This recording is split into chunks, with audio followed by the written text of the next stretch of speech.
Assalamualaikum warahmatullahi wabarakatuh. Salam sejahtera untuk kita semua. Perkenalkan, nama saya Grisela Karundeng dengan NIM 241010503098 dengan kode kelas 04 SMJP039. Pada kesempatan kali ini saya akan mempresentasikan mengenai pengolahan resiko dalam investasi saham menggunakan akun virtual Stockbit. Dalam investasi saham, memperoleh keuntungan memang menjadi tujuan utama. Namun, investor juga harus mengelola risiko yang mungkin terjadi agar kerugian dapat diminimalkan. Saya akan membahas 4 bagian, yaitu identifikasi risiko, analisis atau pengukuran risiko, pemetaan risiko, dan yang terakhir, pengendalian risiko. Tahap pertama dalam manajemen risiko adalah mengidentifikasi berbagai risiko yang dapat mempengaruhi investasi. Dalam simulasi investasi, saya menggunakan modal virtual sebesar 100 juta rupiah dengan portofolio sebagai berikut. Ada BBCA dari sektor perbankan sebesar 30%, ada Telkom dari sektor telekomunikasi sebesar 25%, dan ada Indofood dari sektor barang konsumsi sebesar 20%. Pemilihan saham tersebut didasarkan pada fundamental yang kuat dan termasuk kategori dalam saham blue chip. Berikut adalah risiko-risiko yang berhasil saya identifikasi. Yang pertama adalah risiko pasar. Risiko pasar merupakan risiko yang muncul akibat perubahan kondisi pasar secara keseluruhan. Contohnya ketika IHSG mengalami penurunan karena inflasi tinggi, krisis ekonomi, perang, atau kondisi global yang tidak menentu.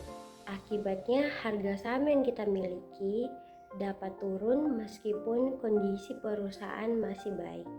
Yang kedua, ada risiko spesifik perusahaan. Risiko ini berasal dari kondisi internal perusahaan. Misalnya, ketika terjadi penurunan laba, pergantian manajemen, skandal perusahaan, atau kegagalan menjalankan strategi bisnis.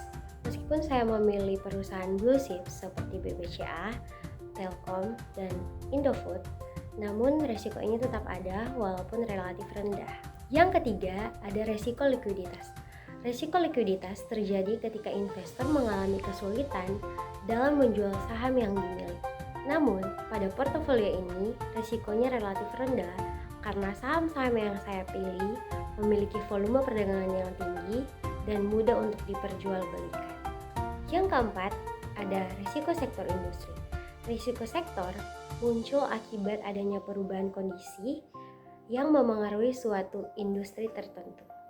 Contohnya, perubahan regulasi pemerintah terhadap sektor perbankan atau munculnya teknologi baru yang memengaruhi sektor telekomunikasi. Yang kelima, ada risiko psikologis. Risiko ini berasal dari emosi investor, misalnya rasa takut dan panik ketika perusahaan mengalami perubahan yang signifikan.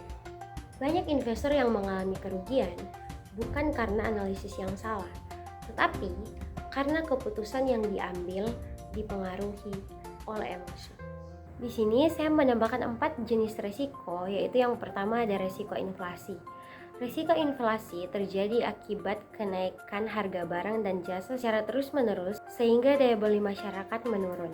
Jika inflasi tinggi, biaya operasional perusahaan dapat meningkat dan keuntungan perusahaan berpotensi menurun. Kondisi ini dapat memengaruhi harga saham di pasar. Yang kedua ada risiko suku bunga. Risiko suku bunga terjadi ketika Bank Indonesia menaikkan atau menurunkan suku bunga acuan.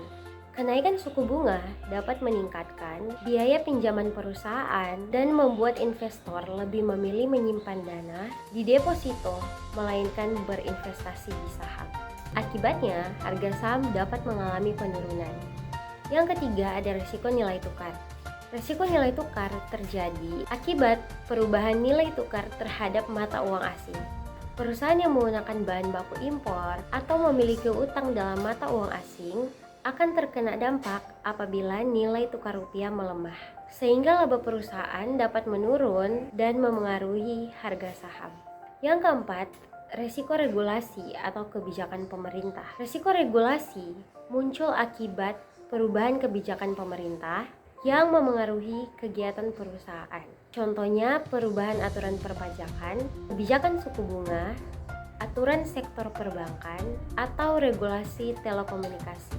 Kebijakan tersebut dapat memengaruhi pendapatan perusahaan dan harga saham. Setelah risiko berhasil diidentifikasi, langkah berikutnya adalah mengukur tingkat kemungkinan terjadinya risiko dan dampak terhadap investasi. Dalam analisis ini digunakan 3 kategori, yaitu rendah, sedang, dan tinggi. Yang pertama, risiko pasar. Risiko pasar memiliki probabilitas sedang dan dampak sedang. Alasannya, karena fluktuasi pasar merupakan hal yang sering terjadi dalam investasi saham. Walaupun tidak selalu menyebabkan kerugian besar, risiko ini tetap perlu diperhatikan. Yang kedua, risiko spesifik perusahaan. Risiko ini memiliki probabilitas rendah dan dampak rendah. Hal ini karena perusahaan yang dipilih memiliki fundamental yang kuat, laba yang stabil, dan tata kelola perusahaan yang baik. Yang ketiga ada risiko likuiditas. Risiko ini memiliki probabilitas rendah dan dampak sedang, karena saham-saham yang dipilih aktif diperdagangkan di Bursa Efek Indonesia. Yang keempat, ada risiko sektor industri. Risiko ini memiliki probabilitas rendah tetapi dampaknya yang sedang.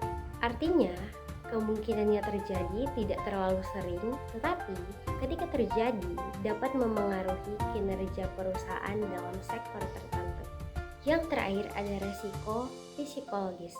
Risiko ini memiliki probabilitas sedang dan dampak rendah. Karena setiap investor berpotensi mengalami tekanan emosional saat pasar bergejolak. Dan untuk tambahan 4 risiko inflasi memiliki probabilitas sedang dan dampak sedang. Inflasi yang tinggi dapat menurunkan daya beli masyarakat, sehingga penjualan dan keuntungan perusahaan berpotensi menurun. Yang kedua ada risiko suku bunga. Risiko suku bunga memiliki probabilitas sedang dan dampak sedang hingga tinggi. Ketika Bank Indonesia menaikkan suku bunga, biaya pinjaman perusahaan meningkat dan masyarakat cenderung menabung dibandingkan berinvestasi di saham. Akibatnya, harga saham dapat mengalami penurunan. Yang ketiga, risiko nilai tukar. Risiko nilai tukar memiliki probabilitas sedang dan dampak sedang.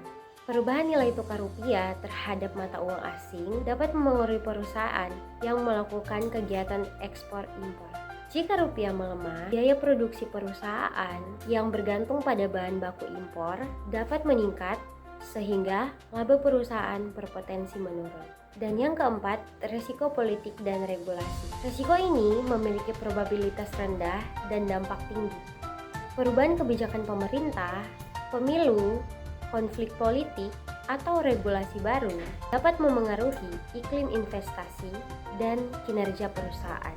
Walaupun tidak sering terjadi, dampaknya dapat menyebabkan harga saham turun secara signifikan. Setelah risiko diukur, langkah selanjutnya adalah memetakan risiko menggunakan matriks risiko. Tujuannya adalah menentukan prioritas penanganan. Berdasarkan hasil penilaian, risiko dapat dikelompokkan menjadi risiko prioritas tinggi, yaitu ada risiko suku bunga.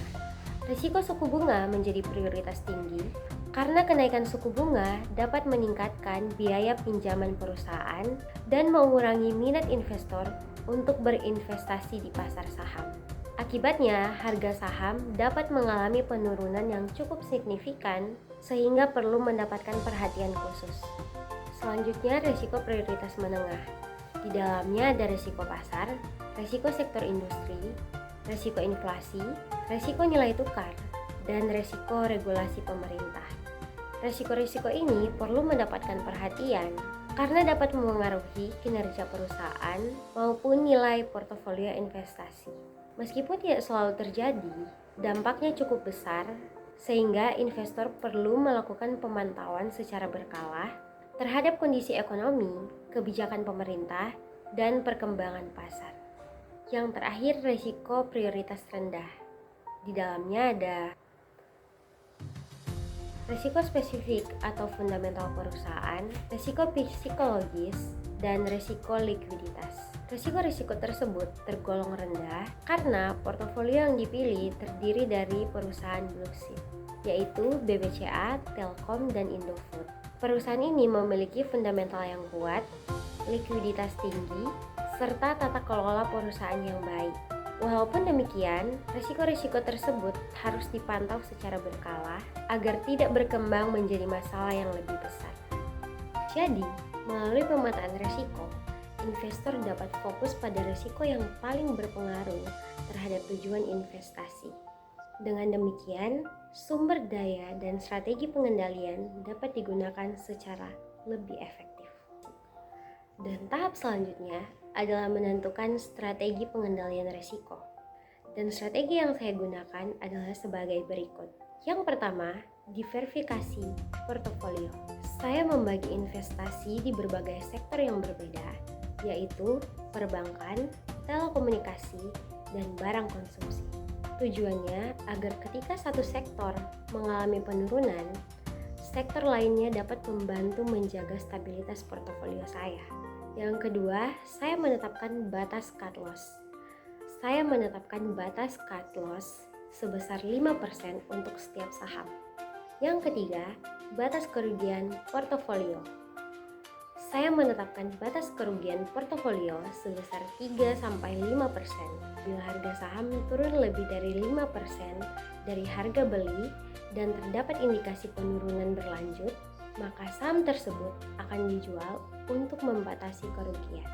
Hal ini bertujuan menjaga agar kerugian keseluruhan tidak melebihi batas toleransi risiko yang telah saya tentukan.